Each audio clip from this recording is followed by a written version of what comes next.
Germany wakes up to the China threat. Commentary. Germany's government and leading corporations are increasingly at odds over their relations with China.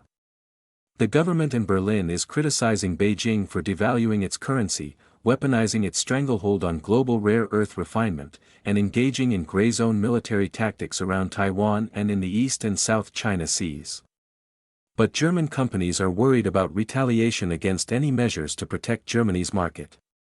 While Germany formerly supported closer relations with China, Berlin's tone has shifted amid adverse developments in economic and security ties between the two countries. Now, Berlin is trending toward Brussels' stance, which is more hawkish toward the Chinese Communist Party. German Chancellor Friedrich Merz said that China keeps its currency undervalued by as much as 30%. He criticized Beijing's state subsidies of industries and non-convertible currencies as non-competitive. In the case of China, they lead to overcapacity in Chinese goods, low prices for those goods, and a flood of them into global markets. The undervaluation simultaneously impedes German exports from successfully competing globally, including in China's market. While German manufacturers previously profited from extensive exports to China, China's domestic manufacturers are now outcompeting them in Chinese markets. Beijing's limits on Chinese rare earth exports have hit German auto and defense manufacturing particularly hard.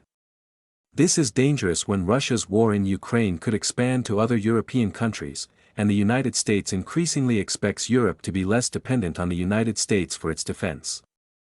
Chinese autos, clothes, and solar panels are pouring into Europe and closing down factories. Germany has lost a seventh of its autoworker jobs since 2019, in part due to competition from Chinese automakers in China.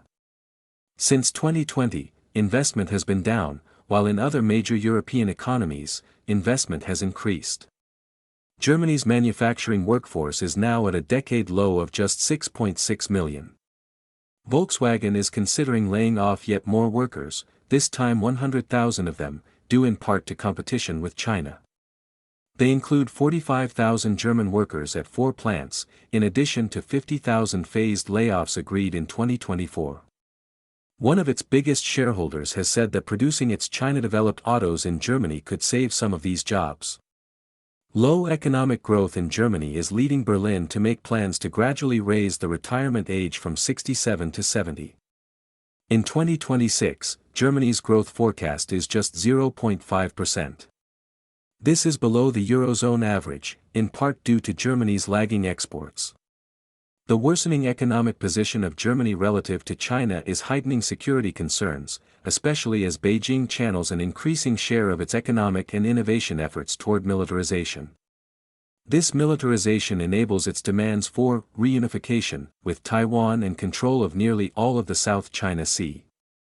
Germany has issued recent diplomatic missives declaring concern over Chinese military activity that threatens shipping east of Taiwan, and stability in the East and South China Seas.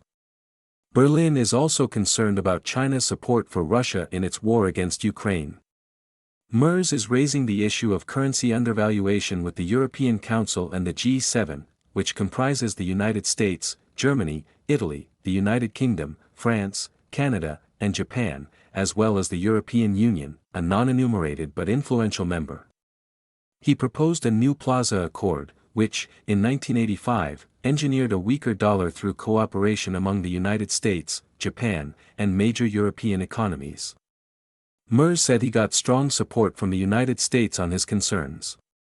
This raises the question of whether the G7 will soon take stronger and more united actions against China's currency undervaluation and state subsidies, not to mention its territorial aggression in East Asia and the South China Sea. Beijing's systemic approach to promoting China's exports and expanding its territory requires not only a systemic response from Germany, all of Europe, and the United States, but also proactive preemption of the threat. The United States, Europe, and the rest of the world's democracies should have a unified position that stops China's military aggression overseas, including through economic sanctions and tariffs on China.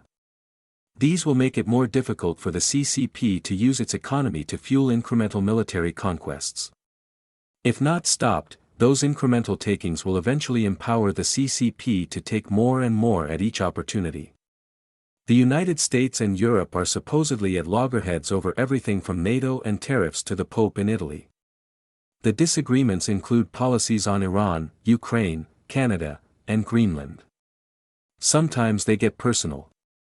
On many of the more important issues, both sides have a point. Compromises need to be made so we can focus on the real threats coming from authoritarian countries like China. The German case illustrates the point. As democracies, we are realizing that we are all in the same boat when it comes to the coming typhoon that goes by the name of the CCP.